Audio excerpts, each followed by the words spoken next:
Our next lesson is called the subsets of the real number system. So the real number system includes all numbers. But we can take the real number system and break it down into subcategories, and that's what we're going to talk about with this picture that you see here. So I'm going to shrink this down just a little bit so you can kind of see everything at once, just like you see on your paper. You can see from looking up at the real number system, we go one of two ways. We split half and half, almost. And not exactly half and half, but into two categories. So we're going to talk about the two big subcategories first, and then talk about all the little subsets that fit under that one side. Okay, and they get smaller as they go down. So we'll start first with the first split of the real number system, which is irrational numbers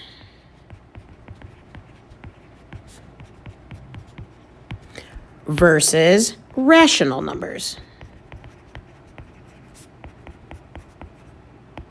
So the real number system can be split into one of two groups, irrational numbers or rational numbers. As you can see, irrational numbers have no categories or subcategories underneath it. So irrational numbers stand alone on one side, and then rational numbers are on the other side with subcategories underneath that. So I actually want to talk about the rational numbers first. Rational has the word ratio right in it, so I want you to box that in. Rational numbers are a number that can be written as A over B, so that would be A over B like a fraction, if it helps you to write it like this, where A and B are integers and B can't be zero. So that's just trying to tell you when you do write it as a fraction, you can't have zero on the bottom of a fraction. So the way to remember what rational numbers are is they obviously can be a fraction, but they can also be a terminating decimal. So for example, if I did 1/4 and I did 1 divided by 4, that would be 0.25. So that's a terminating decimal, a decimal that ends. Or a repeating decimal. So 1/9 is 0.1 repeating. So as long as you're a fraction, a decimal that terminates, which means end, or repeats, you are a rational number. So some examples here would be 1/3, that's a fraction.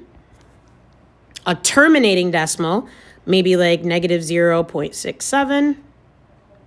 And then you could have the square root of 16. Square root of 16 is equal to 4, so sometimes it's not written in the way you're used to. You can also have a repeating decimal, something like 0.21 repeating. And that bar is the symbol for a repeating decimal. So I like to do rational first. The word ratio is right in there. Ratio is another word for fraction. So if you're a fraction, a terminating decimal, which means you end, or a repeating decimal, you are a rational number. If you're not any of those things, you are then irrational. So this is the subset of the real numbers that cannot be written as the quotient, which means fraction, of two integers. The decimal form neither terminates nor repeats. So it can't be written as a fraction, it doesn't terminate, and it doesn't repeat. It's the opposite of what the rational numbers are. So your most classic example is pi. You know pi well, you know it goes on forever, never ends, and has no repeating pattern. So pi is a really good example. Anytime you have the square root of a number that's not a perfect square, which we're going to talk about in upcoming lessons, you're going to have an irrational number. So if you type that number in your calculator right now, you're going to see an ugly decimal that goes on forever but doesn't repeat. Okay, and that could also happen with a negative out in front of it. So there are some examples of irrational numbers. Now, you're either irrational or rational, but if you're rational, you have all these subcategories that come underneath that. So the next one, which you spent a lot of time with in 7th grade, are integers. These are any whole number and its opposite. So ... say -2, -1, 0, 1, and 2. Notice all I've done is take out the fractions, the decimals that end, and the decimals that repeat. So integers are any whole number and its opposite. Underneath integers, you have whole numbers. So these kind of showed up already in the top one. The whole numbers are 0, 1, 2, 3, ... And then the smallest subset of all are the natural or counting numbers. These are the numbers you naturally learn to count with when you were younger. So this set begins where you would begin if counting. Zero's not included here. So this is just 1, 2, 3, and 4. Now this diagram really comes at it from going from the biggest number system down to the smallest. Some people learn best when they take the biggest thing and break it down into pieces. Here's another way I would have explained this. I'm the opposite of that. I like to think of the smallest one and build up. So I'll show you what I mean.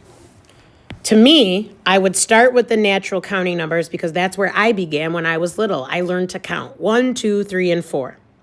Then I want to point out the slight upgrade that happens to the natural or counting numbers to make the whole numbers.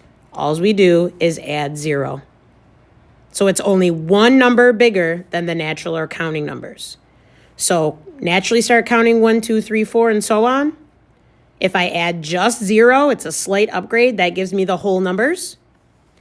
Then remember the integers were any whole number and its opposite.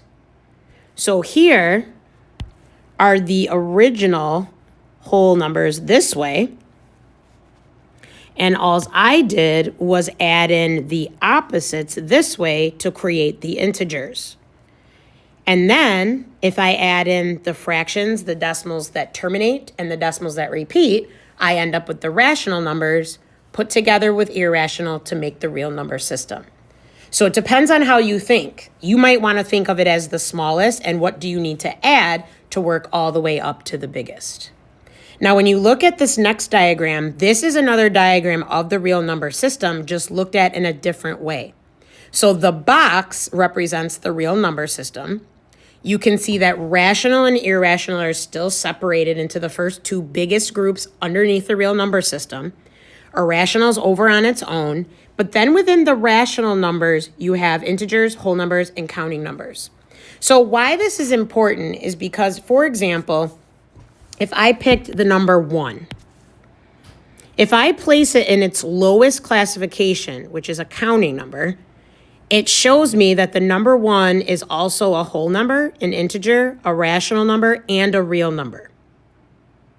If I picked, for example, -4, its lowest classification is integer. So that means it's also a rational number and a real number. Pi, the example that we talked about earlier, is irrational. So that means it's also a real number. Using this idea, I would like you to try exercise 1 without me.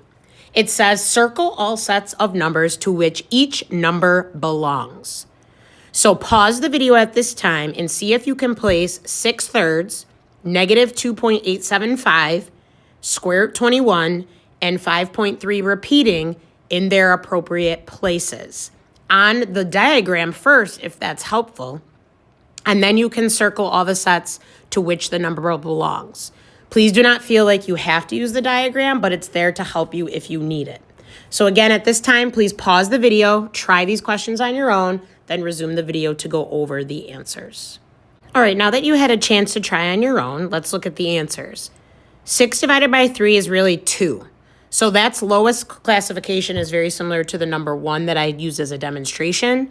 So its lowest classification is a counting number, which means it's also whole, integer, rational, and of course already real. We're saying which sets does it belong to besides the real number system here.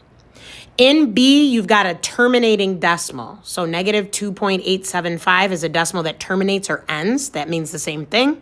So that means that's a rational number, also real. Square root of 21, when you type that in your calculator, you get a decimal that goes on forever, so ... and doesn't repeat. So that is an irrational number. And in D, you've got a repeating decimal because you see that bar, so that is a rational number. So now that we've classified these, we want to go ahead and place them on the number line where they belong. So we'll start with 6/3, which is 2. So we're going to make a spot right on 2 and label this as 6/3, which is equal to 2. We've got negative 2.875.